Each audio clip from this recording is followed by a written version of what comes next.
The rain had stopped an hour ago, but the November cold still bit through Nadia's thin jacket as she walked along Fifth Avenue. Her stomach growled, reminding her she hadn't eaten since yesterday morning. In her worn backpack, she carried her only meal for the day, a sandwich from the shelter and a bottle of water. She was saving it for later, when the hunger became unbearable. That's when she saw her. An elderly white woman in an expensive wool coat lay crumpled on the sidewalk near the bus stop, her grey hair spread across the wet concrete. Her breathing came in shallow gasps, and her pale face had a bluish tint that made Nadia's heart race with fear. Can you hear me? Nadia dropped to her knees beside the woman, ignoring the cold water soaking through her jeans. The woman's eyes fluttered open. Water, she whispered, her voice barely audible. Please, I need water. Nadia didn't hesitate. She pulled out her precious bottle of water and carefully lifted the woman's head, helping her drink.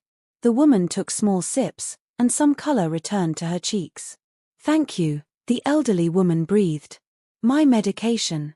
I forgot to take it this morning.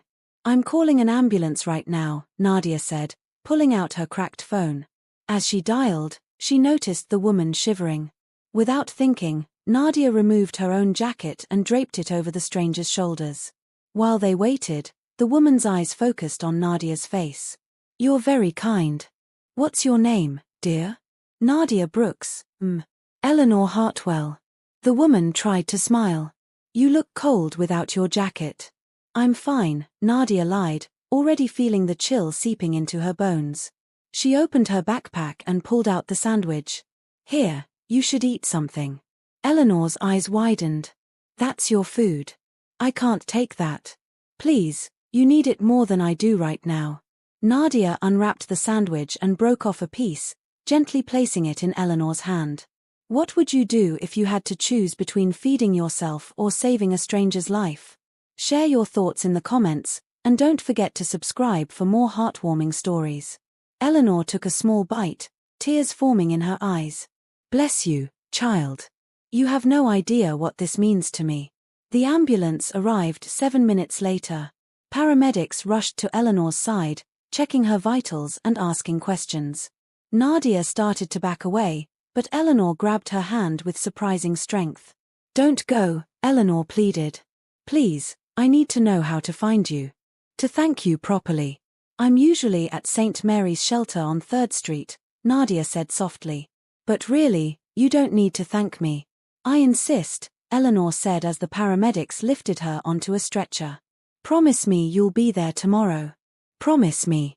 I promise, Nadia agreed, squeezing Eleanor's hand before letting go. As the ambulance drove away, Nadia stood on the empty sidewalk, shivering in the cold without her jacket. Her stomach ached with hunger, and she had no food left. But somehow, looking at the spot where Eleanor had lain, Nadia felt warm inside. She had done the right thing. The next morning came too soon. Nadia had spent a rough night at the shelter, the cold making it hard to sleep. She woke early and helped serve breakfast to other residents, as she did every day. Giving back, even when she had nothing, made her feel human. Nadia called Sister Margaret, who ran the shelter. There's someone here to see you. Nadia's heart skipped. She smoothed down her worn shirt and walked to the front office. A tall black man in an expensive suit stood there, looking completely out of place among the shelter's humble surroundings. Miss Brooks, he asked, extending his hand. I'm Christopher Hartwell. Eleanor Hartwell is my mother. Nadia shook Christopher's hand, noticing how warm and strong his grip felt. His dark eyes held genuine kindness, and his smile put her at ease despite his obvious wealth. Is your mother okay? Nadia asked, worry flooding through her. Thanks to you, yes. The doctors said if she'd been alone much longer, she might not have made it. Christopher's voice was thick with emotion. She has a heart condition. Missing her medication and the stress caused a serious episode. I'm so glad she's all right. She's been asking for you non-stop since last night. Would you come to the hospital with me? She wants to thank you in person. Nadia looked down at her worn clothes and sneakers with holes in them. I'm not really dressed for. You look perfect, Christopher interrupted gently. My mother doesn't care about that. She just wants to see the angel who saved her life. The word angel made Nadia uncomfortable, but she nodded. Let me tell Sister Margaret where I'm going. 20 minutes later, they pulled up to Mount Sinai Hospital in Christopher's black Mercedes. Nadia had never been in such a nice car. The leather seats were heated, and classical music played softly through the speakers. Christopher noticed her looking around and smiled. It's just a car, he said kindly. Material things don't define a person. My mother taught me that. They took the elevator to the cardiac unit on the 5th floor. Nurse Patricia Wong greeted them at the nurse's station and led them to Eleanor's private room. The elderly woman was sitting up in bed, looking much better than she had on the sidewalk. Her face lit up when she saw Nadia. "Oh, my dear girl," Eleanor exclaimed, reaching out her arms. "Come here." Nadia approached the bed, and Eleanor took both her hands. "I was so worried you wouldn't come." "I promised I would," Nadia said simply. "Christopher, isn't she beautiful?" Eleanor beamed at her son. "Inside and out." Christopher nodded, his eyes on Nadia. "Very beautiful." Nadia felt heat rise to her cheeks. She wasn't used to compliments or attention. Eleanor squeezed her hands. "The doctors told me everything. You gave me your only food and water. You gave me your jacket in the freezing cold. Why would you do that when you have so little?" "Because you needed help," Nadia answered honestly. "I couldn't just walk away." "Most people would have," Christopher said quietly. "Most people did." The security footage from the bank across the street showed at least 15 people walked past my mother before you stopped. Eleanor's eyes filled with tears. "I want to do something for you, Nadia. Something meaningful.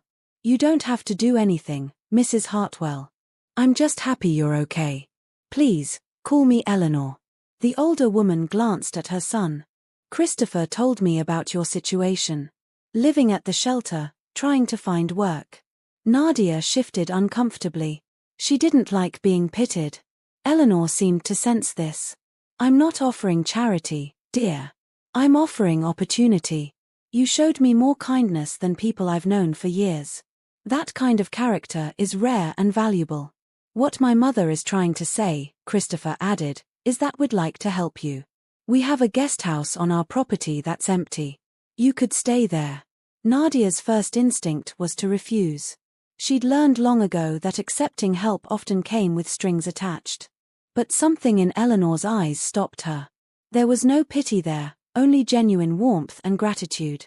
"I couldn't impose like that," Nadia started, but Eleanor cut her off. "It's not an imposition. The house is just sitting empty. You'd actually be doing us a favor by keeping it occupied." Eleanor smiled. "Besides, I'd love the company. Since my husband passed 5 years ago, that big estate gets lonely." Christopher pulled out his phone and showed Nadia pictures. The guest house was a beautiful cottage with a full kitchen, bedroom, and living room. It looked like something from a magazine. "I can't afford rent," Nadia admitted, her voice small. "No rent," Christopher said firmly. "Consider it a thank you for saving my mother's life." "What's rent compared to that?" Nadia felt tears burning behind her eyes. For 3 years, she'd been sleeping on shelter cots and eating donated food. The idea of having her own space, her own bed, seemed too good to be true. "Why are you being so kind to me?" she whispered. Eleanor leaned forward. "Because kindness should be repaid with kindness. Because you deserve better than sleeping in a shelter. And because I have a feeling about you, Nadia Brooks. I think you're going to do great things." "My mother's feelings are rarely wrong," Christopher added with a smile. She felt something was off the morning of her episode. That's why she was heading to the hospital when she collapsed. "The universe put you in my path for a reason," Eleanor said. "Don't question it. Just accept the blessing." Nadia thought about Sister Margaret's words from last week. Sometimes God sends help through people. Don't be too proud to accept it. "Okay," Nadia heard herself say. "Thank you. I accept." Eleanor clapped her hands together. "Wonderful. Christopher will drive you to collect your things from the shelter." "I don't have much," Nadia admitted. "Just some clothes and a few books. Then we'll stop by some stores on the way home," Christopher said. You'll need basics to get settled. Would you help a stranger if you were in Nadia's position? Let us know in the comments and subscribe for more inspiring stories of kindness. The next few hours passed in a blur. They stopped at the shelter, where Sister Margaret hugged Nadia tightly and whispered, "This is your chance, sweetheart. Take it and don't look back." Then Christopher took her to Target, where she picked out towels, sheets, and basic toiletries. He insisted on buying everything despite her protests. At a clothing store, he handed her his credit card. "Get whatever you need," he said. "Work clothes, casual clothes, whatever makes you comfortable." "I can't spend your money like this," Nadia protested. "You're not spending it. I'm giving it. There's a difference." His tone was gentle but firm. "My mother would have my head if I didn't make sure you had everything you needed." Nadia selected modest outfits, careful not to overspend. But Christopher noticed and added several nice pieces to the cart when she wasn't looking. Finally, they drove to the Hartwell estate in Westchester. Nadia's breath caught as they turned through iron gates onto a tree-lined drive. The main house was a stunning colonial mansion, and the guest house sat to the left, surrounded by gardens. "This is where I'll be staying?" Nadia asked in disbelief. "This is home," Christopher corrected, parking the car. He helped her carry the bags inside. The cottage was even more beautiful in person, with hardwood floors, modern appliances, and large windows that let in natural light.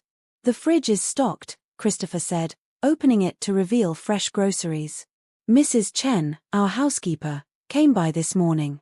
She'll check in twice a week to see if you need anything." "I don't know what to say." "Say you'll join us for dinner tonight at the main house.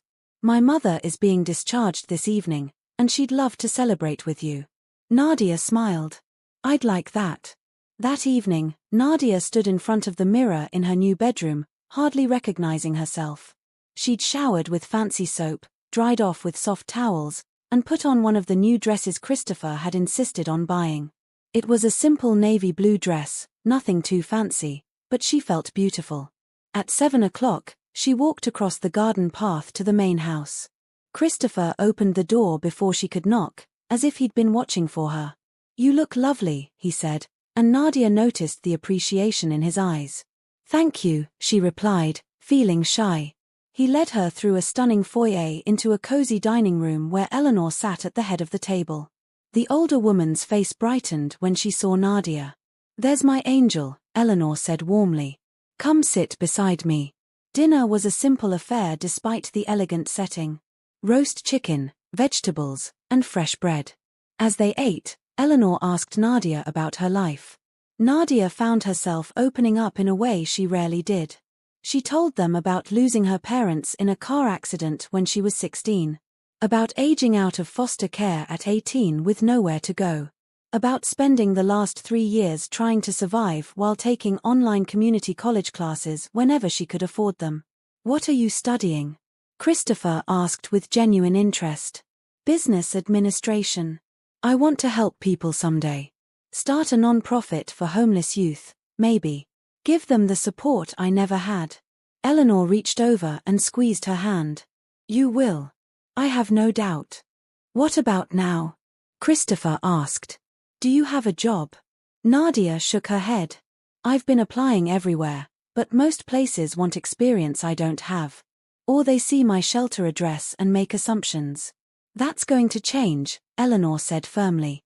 "Christopher, doesn't your company need someone in the community outreach department?" Christopher nodded slowly, a smile spreading across his face. "Actually, yes. We've been looking for someone with genuine passion for helping others. Someone who understands what it's like to struggle." "I don't have formal experience," Nadia said quickly. "You have life experience, which is more valuable. And you're smart. I can tell." Christopher leaned forward. "Would you be interested in an entry-level position?" "We'd train you, of course. Full salary, benefits, the works." Nadia's heart pounded. This was too much, too fast. But then she remembered Sister Margaret's words about accepting blessings. "Yes," she said, her voice stronger than she felt. "I'd be very interested." "Thank you. Don't thank me yet. It's real work, real hours.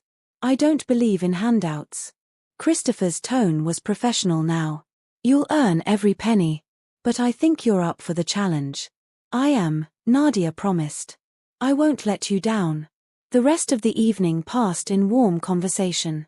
Eleanor told stories about Christopher's childhood, making them all laugh.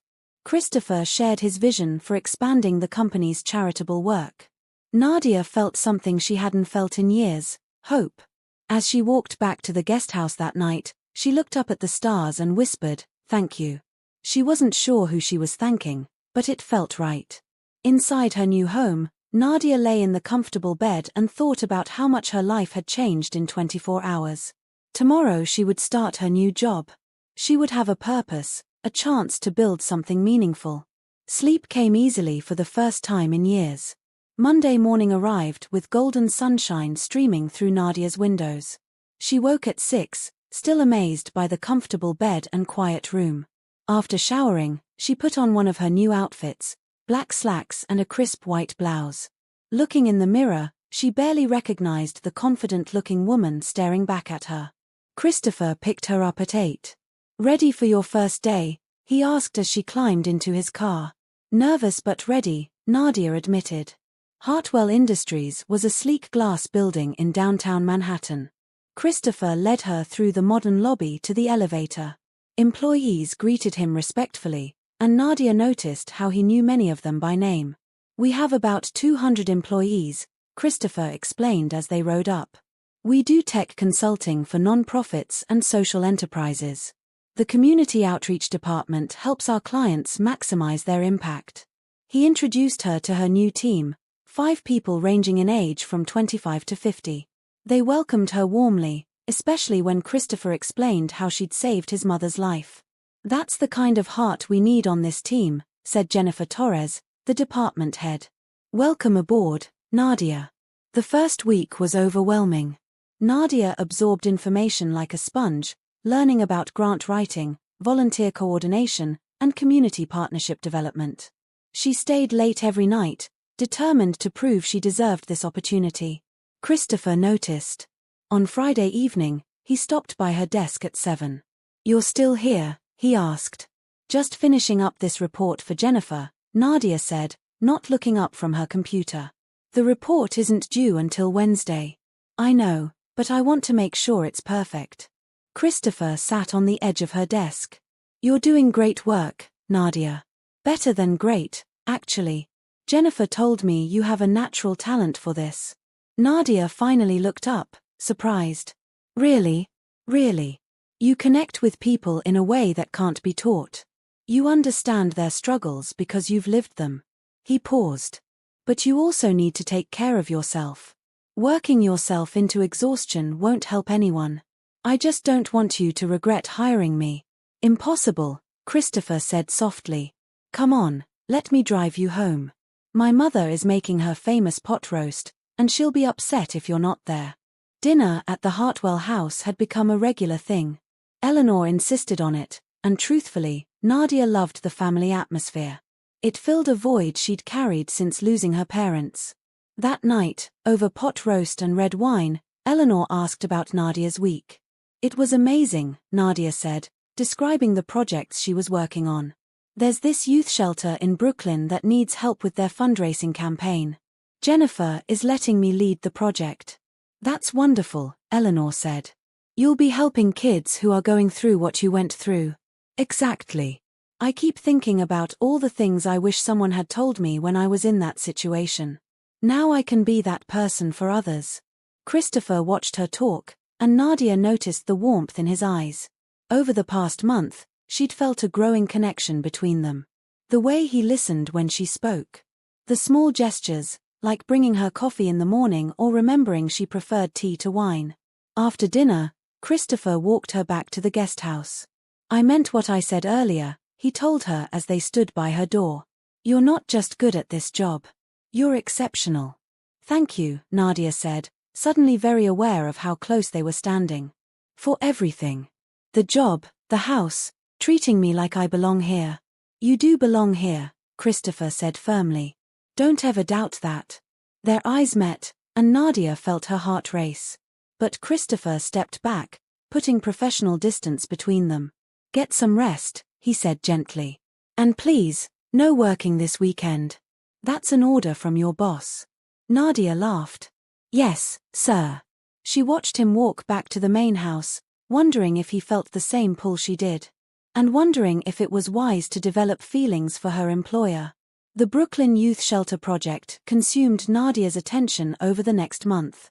She threw herself into creating a comprehensive fundraising strategy, interviewing the kids staying there to understand their needs. Their stories broke her heart and fueled her determination. "We need $50,000 to keep the doors open through next year," the shelter director told her during a site visit. "Without it, these kids have nowhere to go." Nadia worked late into the nights, developing a multi-pronged approach: grant applications, corporate sponsorships, and a community fundraising event. Christopher provided resources and connections, but the strategy was all hers. "You're not going to believe this," Nadia burst into Christopher's office one Tuesday afternoon, forgetting to knock. He looked up from his laptop, smiling at her excitement. "What happened?" "The Morrison Foundation approved our grant application. $25,000. She was practically bouncing. Christopher stood and came around his desk. "Nadia, that's incredible. We're halfway to our goal. And the fundraising gala is next month. If we can get enough sponsors." She paused, realizing how close they were standing. "Sorry, I should have knocked." "Don't apologize. I love seeing you this happy." His voice was soft, intimate. The moment stretched between them, charged with unspoken feelings. Then Jennifer knocked on the open door, breaking the spell. "Sorry to interrupt, but Nadia, the shelter director, is on the phone. She wants to thank you personally." That evening, Eleanor invited Nadia for tea in the main house's sunroom. The older woman looked healthier than ever, her cheeks pink and her eyes bright. "You're glowing, dear," Eleanor observed as Nadia sat down. "The job suits you." "I love it," Nadia admitted. "I never thought I could make a real difference, but now I'm actually helping people." "You've always made a difference. You saved my life, remember?" Eleanor poured tea into delicate china cups. "But I wanted to talk to you about something else. My son." Nadia's hand froze halfway to her teacup. "What about him?" "I see the way he looks at you. And the way you look at him." Eleanor's smile was knowing. "I'm old, not blind." "Mrs. Hartwell." "Eleanor, it's not appropriate. He's my boss." "He's a man who's been alone since his wife died 7 years ago," Eleanor said gently. "Cancer. It nearly destroyed him. He threw himself into work and closed off his heart." Nadia hadn't known Christopher had been married. He never talked about his personal life. "Until you came along," Eleanor continued. "I've seen him smile more in the past 2 months than in the past 7 years. You've brought him back to life. I don't know what to say. Say you'll give him a chance when he finally gets the courage to tell you how he feels." Eleanor reached across and patted her hand. "You deserve happiness, Nadia. Both of you do. Don't forget to subscribe to see how Nadia and Christopher's story unfolds. Will they take a chance on love?" The fundraising gala took place on a Friday evening in early December. Nadia had worked with an event planner to transform a hotel ballroom into a winter wonderland. Local businesses donated auction items, and over 200 people bought tickets. Nadia wore a floor-length emerald dress that Eleanor had insisted on buying. When Christopher saw her, his expression made her breath catch. "You look stunning," he said, offering his arm. "You clean up pretty well yourself," she replied, taking in his tailored black suit. The event was a tremendous success. By the end of the night, they'd raised over $30,000. Combined with the grant money and corporate sponsorships Nadia had secured, the shelter would have enough to operate for 2 years. As the last guests left, Nadia stood on the hotel balcony, looking out at the city lights. She heard footsteps behind her and knew without turning it was Christopher. "You did it," he said, joining her at the railing. "You saved that shelter." "We did it," she corrected. "I couldn't have done any of this without your support. Nadia, I need to tell you something." Christopher turned to face her. "These past few months, working with you, getting to know you, have been the best months I've had in years. You're brilliant and compassionate and beautiful. And I can't keep pretending I don't have feelings for you." Nadia's heart soared. "I have feelings for you too. I have for a while now. I know there are complications. I'm your boss, and I'm 12 years older than you. But I can't help how I feel." "I don't care about any of that," Nadia said. "Age is just a number. And as for work, we're both professionals. We can handle it." Christopher cupped her face in his hands. "Are you sure?" "I've never been more sure of anything." He kissed her then, gentle and sweet. Nadia felt like she was floating. After years of struggle and loneliness, she'd found not just security and purpose, but love. The next few months were the happiest of Nadia's life. She and Christopher kept their relationship quiet at work, maintaining professional boundaries. But evenings and weekends belonged to them. They took long walks on the estate, cooked dinner together, and talked for hours about everything and nothing. Eleanor was thrilled, though she tried to hide it. She'd invite them both for dinner and then conveniently remember she had a headache, leaving them alone. "Your mother is not subtle," Nadia laughed one evening after Eleanor excused herself 5 minutes into dessert. "No, she's not," Christopher agreed, pulling Nadia close. "But I'm grateful for it. She loves you. I love her too. She's become like a mother to me." One Sunday afternoon in March, Eleanor asked Nadia to join her in the garden. They sat on a bench surrounded by early spring flowers, and Eleanor's expression turned serious. "I want to tell you something I haven't shared with many people," Eleanor began. "About my life before I married Christopher's father." Nadia listened as Eleanor revealed a story she'd never expected. The elegant, wealthy woman beside her hadn't always lived in comfort. "I grew up poor in rural Pennsylvania. My father worked in the coal mines, and my mother took in laundry. We barely had enough to eat." Eleanor's eyes grew distant with memory. "When I was 20, both my parents died in a mining accident. I had nothing. No money, no family, no prospects." "What did you do?" Nadia asked softly. "I came to New York with $3 in my pocket and a determination to survive. I slept in shelters, worked any job I could find. It was terrifying and lonely." Eleanor smiled sadly. "Sound familiar?" Nadia nodded, understanding flooding through her. "One winter day, I fainted on the street from hunger. A kind man helped me. He bought me a meal, listened to my story, and offered me a job as a secretary in his law firm." Eleanor's face softened. "That man was Henry Hartwell, Christopher's father." "You married the man who helped you?" "Not right away.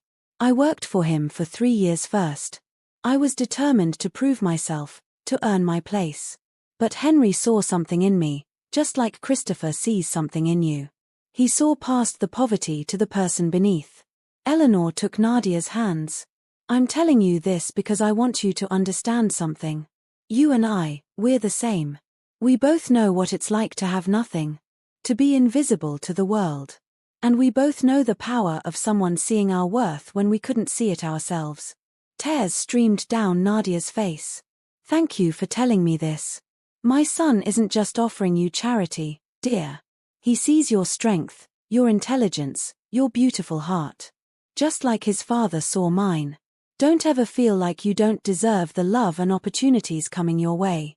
You've earned them through the kind of person you are." That conversation changed something in Nadia. She'd been carrying a quiet fear that she didn't truly belong in this world of wealth and privilege. But Eleanor's story showed her that belonging wasn't about money or status. It was about character and connection. Later that week, Christopher took her to dinner at an upscale restaurant. Over candlelight and wine, he asked her about her dreams. "I want to expand the work I'm doing," Nadia said.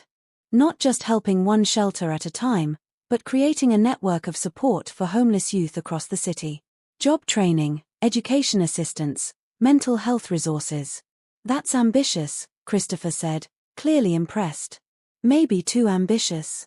It would take millions of dollars and years to build." Christopher set down his wine glass. "What if I told you Hartwell Industries wants to create a new division focused exclusively on youth homelessness? And what if I offered you the position to run it?" Nadia stared at him. Are you serious? Completely. You've proven yourself over and over. You're ready for this. The board approved the budget last week. We're talking about a $5 million initial investment. Christopher, I don't know what to say. Say yes. Say you'll take this chance to change lives on a massive scale. Nadia thought about the girl she'd been just 6 months ago. Hungry, homeless, hopeless. And she thought about all the kids still in that situation, waiting for someone to believe in them. Yes, she said, her voice strong and clear. Absolutely yes. The Youth Future Initiative launched in May with a press conference and community celebration. Nadia stood at the podium in a conference room filled with reporters, non-profit leaders, and city officials. Her hands shook slightly as she spoke, but her voice was steady. 6 months ago, I was homeless. I slept in shelters and worried about my next meal. Today, I'm standing here as the director of a program designed to make sure no young person has to face those struggles alone. The room erupted in applause. Christopher watched from the side, pride evident in his eyes. The program started with 3 locations across the city: Brooklyn, Queens, and the Bronx. Each site offered job training, GED classes, mental health counseling, and transitional housing. Nadia hired staff members who had personal experience with homelessness, believing they would best understand the kids they served.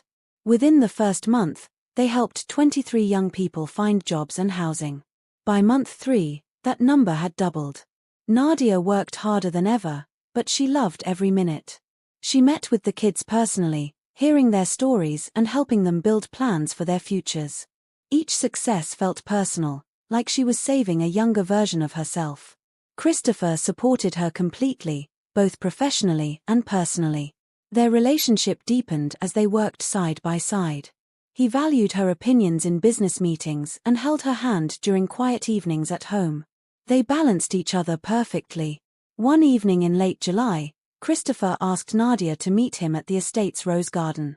She arrived to find the path lit with candles and soft music playing. "What's all this?" she asked, her heart racing.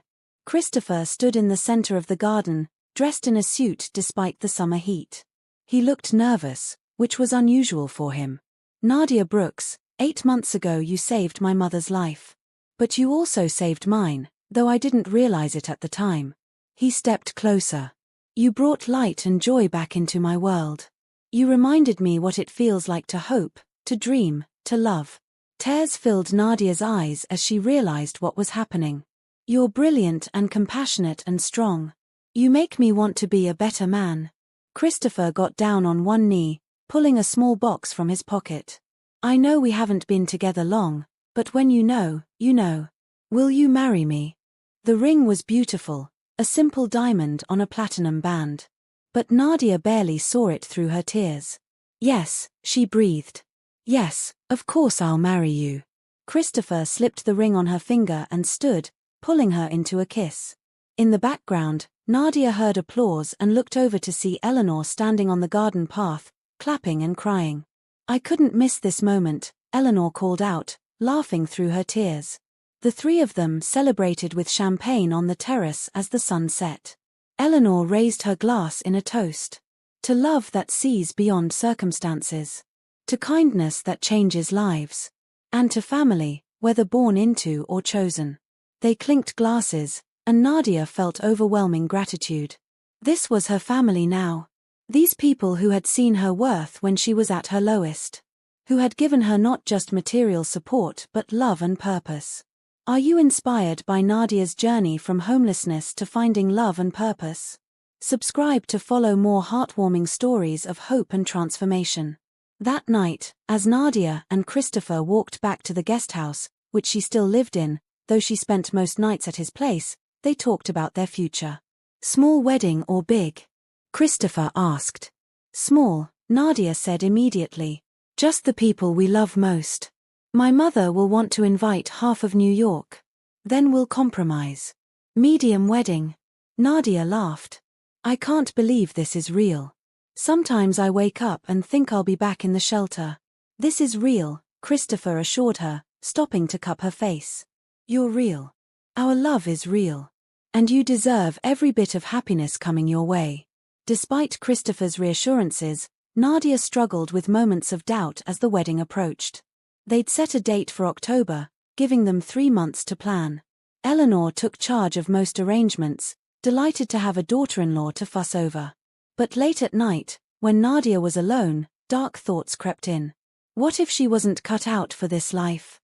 What if she embarrassed Christopher in front of his wealthy friends? What if she failed at running the Youth Future Initiative? The doubts came to a head one evening in August.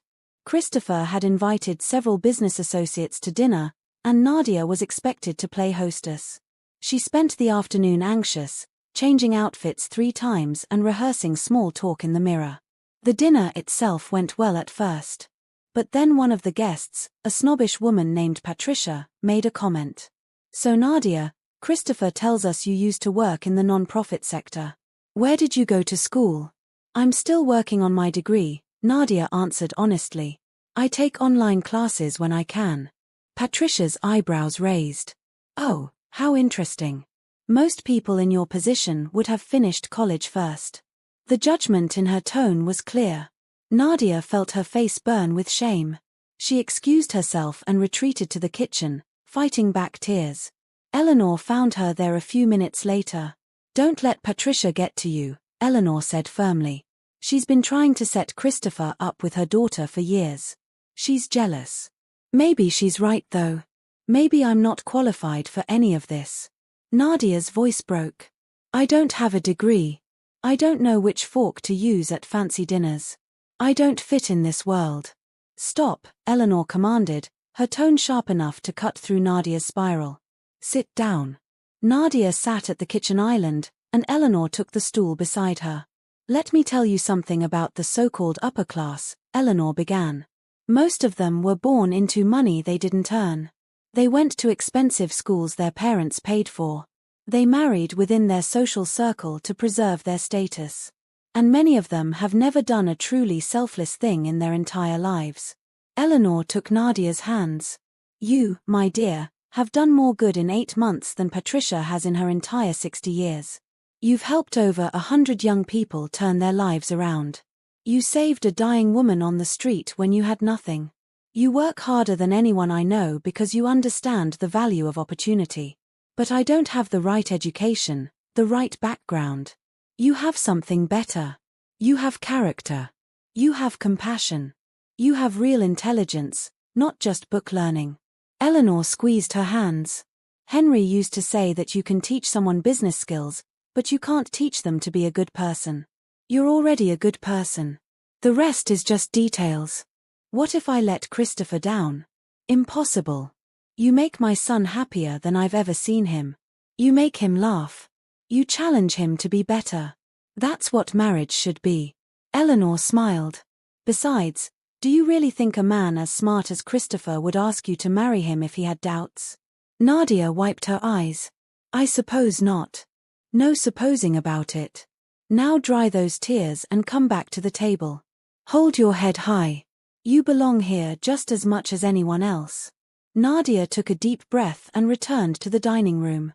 For the rest of the evening, she engaged confidently in conversation.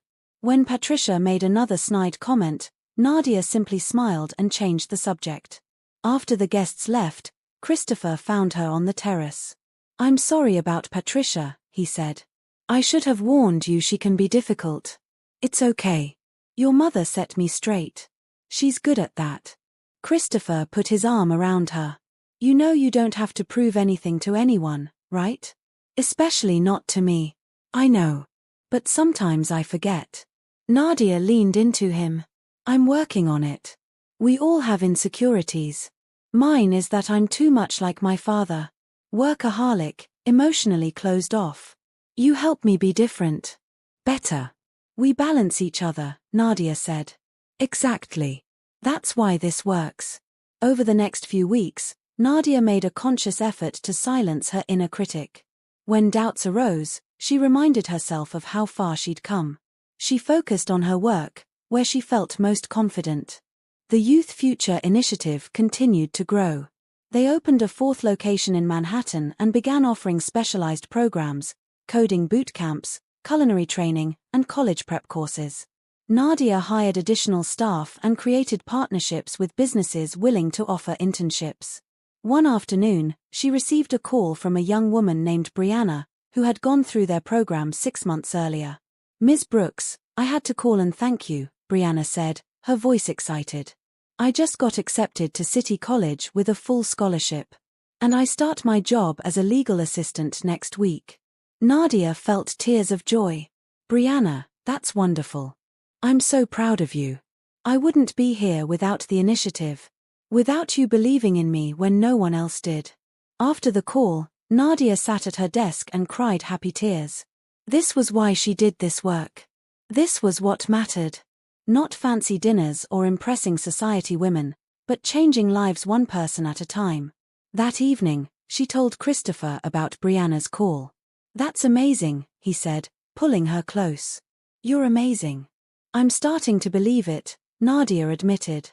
October arrived with crisp autumn air and brilliant foliage. The wedding took place on the Hartwell estate under a canopy of golden and red leaves. True to Nadia's wishes, it was a small ceremony with only 50 guests. Sister Margaret came, wearing her best dress and crying through the entire ceremony. Jennifer and the team from work attended. A dozen young people from the Youth Future Initiative sat in the front rows, including Brianna, who read a poem during the service. But the moment that moved Nadia most was walking down the aisle on Eleanor's arm. Her own parents couldn't be there, but Eleanor had become a mother to her in every way that mattered. "You look beautiful, dear," Eleanor whispered as they approached Christopher. Christopher's eyes were bright with tears as Nadia reached him. They'd written their own vows, and his voice shook as he spoke. "Nadia, you came into my life when I'd forgotten how to truly live. You showed me that success isn't measured in money or status, but in the lives we touch and the love we give. You make me want to be the man you see when you look at me. I promise to support your dreams, to stand by your side through every challenge, and to love you more each day for the rest of my life." Nadia took a steadying breath before sharing her vows.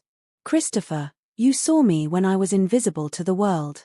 You gave me not just shelter and opportunity, but belief in myself. You showed me that kindness isn't weakness and accepting help isn't failure. You make me braver, stronger, happier. I promise to be your partner in all things, to challenge you to grow, and to love you with everything I have for all my days." When the officiant pronounced them married, the guests erupted in applause. Christopher kissed her deeply, and Nadia felt like her heart might burst from happiness. The reception was held in a tent on the lawn. Eleanor gave a touching toast about second chances and the power of compassion. Sister Margaret spoke about watching Nadia grow from a scared girl in the shelter to a confident woman changing the world. As Nadia and Christopher danced their first dance, she looked around at the faces of people she loved. This was her family now. Not the one she was born into, but the one she'd built through kindness, hard work, and grace. 6 months later, in early spring, Nadia stood in front of the city council presenting a proposal to expand the Youth Future Initiative citywide. She wore a power suit and spoke with confidence, her presentation backed by impressive statistics and testimonials. The council approved the expansion unanimously. As Nadia left the building, Christopher was waiting outside with flowers. "How did it go?" he asked. "We got full approval. 20 new locations over the next 2 years. He lifted her off her feet and spun her around. "I knew you would. You're unstoppable." That evening, they had dinner with Eleanor, who at 73 was healthier than ever. Her heart condition was stable, and her doctors attributed her improvement to happiness and stress reduction. "I have an announcement," Eleanor said over dessert. "I'm establishing a scholarship fund in Nadia's name. The Eleanor and Nadia Hartwell Scholarship for homeless youth pursuing higher education." Nadia's eyes filled with tears. "Eleanor, that's too much." "Nonsense. It's not nearly enough. You've shown me that the best investment we can make is in people's potential." Eleanor raised her glass.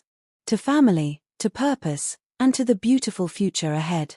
They clinked glasses, and Nadia reflected on the incredible journey of the past year and a half. From sleeping in a shelter to running a multi-million-dollar initiative. From having nothing to having everything that mattered: love, purpose, and family. Later that night, as she and Christopher got ready for bed, Nadia caught sight of herself in the mirror. She looked happy. Truly, deeply happy. "What are you thinking about?" Christopher asked, coming up behind her. "About how different my life is from what I thought it would be. How blessed I am. We're the blessed ones. My mother and I. You saved her life, and you saved mine too. We saved each other," Nadia corrected, turning to face him. "That's what love does. It saves us and makes us better." Christopher kissed her forehead. What's next for the unstoppable Nadia Hartwell? More kids to help. More lives to change. And maybe. She placed his hand on her stomach, maybe a baby Hartwell to raise. Christopher's eyes widened. "Are you saying?" "Not yet. But soon, maybe. If you want that." "I want everything with you," Christopher said, pulling her close.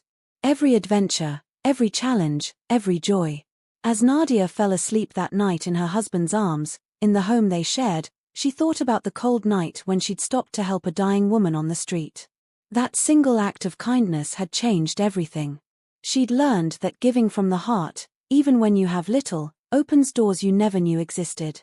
She'd learned that accepting help with grace allows others to be blessed through giving. And most importantly, she'd learned that family isn't defined by blood but by love, support, and showing up for each other every single day. The girl who'd had nothing now had everything that truly mattered. And she spent every day paying that blessing forward, helping others find their own path from struggle to success, from loneliness to love, from surviving to thriving. This was just the beginning of her story. The best chapters were still being written.